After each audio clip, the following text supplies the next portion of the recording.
নমস্কার। আজকে আমি নিয়ে চলে এসেছি একটা নতুন রেসিপি। আজকে আমি আপনাদের বানিয়ে দেখাবো অতি সহজে মটন কষা কীভাবে বানানো হয়। মটন কষা বানাতে গিয়ে প্রথমে আমি নিয়েছি 500 গ্রাম মটন। এর সঙ্গে আমি দিব একটুখানি সর্ষের তেল,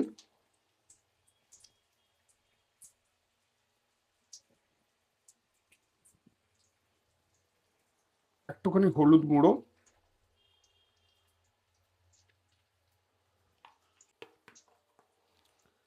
সামান্য লবণ দিয়ে এটাকে আমি ভালো করে মিক্স করব।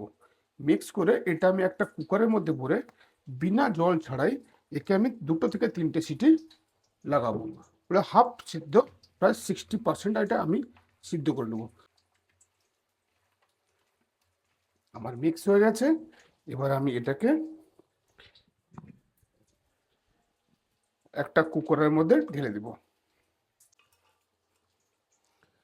এবার দেখতে পাচ্ছেন আমি একটা কুকারের মধ্যে দিয়ে দিয়েছি। আর এখানে আমি কোনো প্রকার জল দিইনি। এটাকে আমি ঢাকা লাগিয়ে আমি 3টে থেকে 4টে সিটি লাগাবো। এবার আমি যেটা করব, আমি একটা মশলা বানাবো। মশলা বানাতে গিয়ে আমি প্রথমে নিয়েছি এইটুকু আদা কুচি, এইটুকু রসুন, কয়েকটা শুকনো লঙ্কা, গোটা জিরে আর গোলমরিচ। এগুলো সব মিলিয়ে আমি একটা পেস্ট বানাবো। আর আপনাদেরকে আমি প্রথমে বলে রাখি, আমি এই রেসিপি বানাতে গিয়ে কোনো রকম গুঁড়ো মশলা ব্যবহার করব না। আর যেটা ব্যবহার করব শুধু হলুদ গুঁড়ো, অন্য কিছু আমি গুঁড়ো মশলা ব্যবহার করব না। আর আমি আপনাদেরকেও বলবো, আপনারা যত গুঁড়ো মশলা ব্যবহার কম করবেন ততটাই ভালো হবে আমার মতে। এদিকে কিন্তু আমি কড়াই চাপিয়ে দিয়েছি, তাতে তেলও গরম হয়ে গেছে। আমি প্রথমে দিয়ে দেবো 3খানা তেজপাতা, গোটা কাতেক এলাচ, দালচিনি। এবার একটা একটু হালকা করে নেড়ে নেব। এরপরে আমি দিয়ে দেবো আমার কেটে রাখা পেঁয়াজ।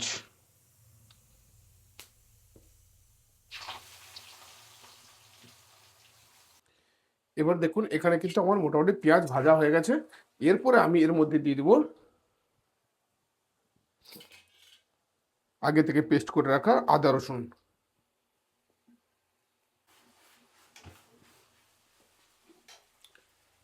আদা রসুন আমি দিয়ে দিয়েছি। এটাকে আমি আদা রসুনটাকে ভালো করে কষিয়ে নিব। এবার কিন্তু আমার আদা রসুন ভাজা হয়ে গেছে, আদা রসুন থেকে তেলও ছাড়তে শুরু করে দিয়েছে। এবার আমি দিয়ে দেবো যে গোটা মশলার আমি পেস্ট করেছি সেটা।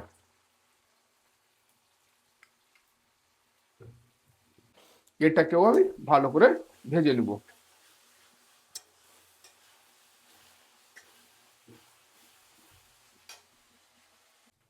এবার আমি এখানে একটু দিব হলুদ গুঁড়ো।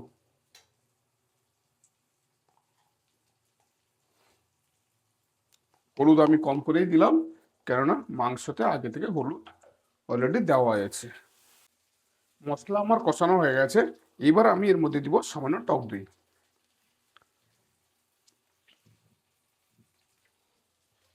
এটাও ভালো করে এর সঙ্গে মিক্স করে দেব। এবার আমি এখানে দিব অল্প লবণ।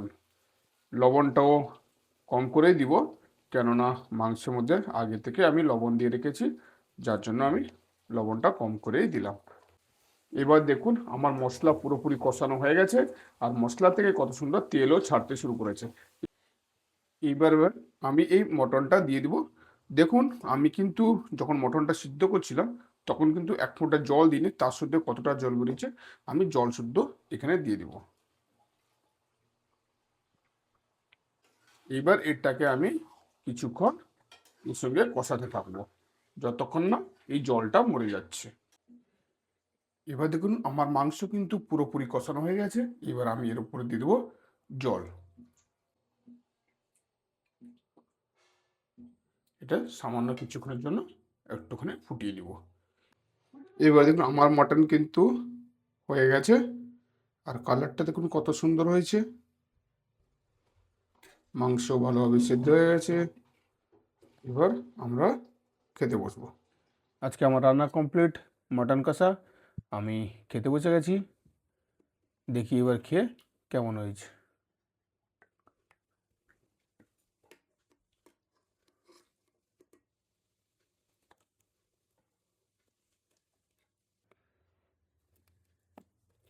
মাংস দেখুন কত সুন্দর একদম সিদ্ধ হয়ে গেছে।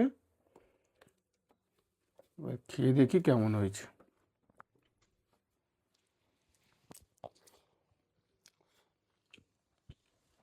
না, ভালো হয়েছে, সুন্দর রান্না হয়েছে। আজকে আমার ডিনার হচ্ছে মাটন কষা আর স্যালাড, ভাত। তো আজকে মাটন কষা রান্না আপনাদের আমি করে দেখলাম, এটা আমি করলাম আমার পদ্ধতিতে। এর থেকে যদি কোনো ভালো পদ্ধতি আপনাদের জানা থাকে তাহলে নিশ্চয়ই কমেন্ট করে জানাবেন। আর এখানে আমি আমার ভিডিওটা শেষ করছি। দেখা হচ্ছে নেক্সট অন্য কোনো এক ভিডিওতে। ততক্ষণের জন্য সবাই ভালো থাকবেন, সুস্থ থাকবেন। জয় হিন্দ, বন্দে মাতরম।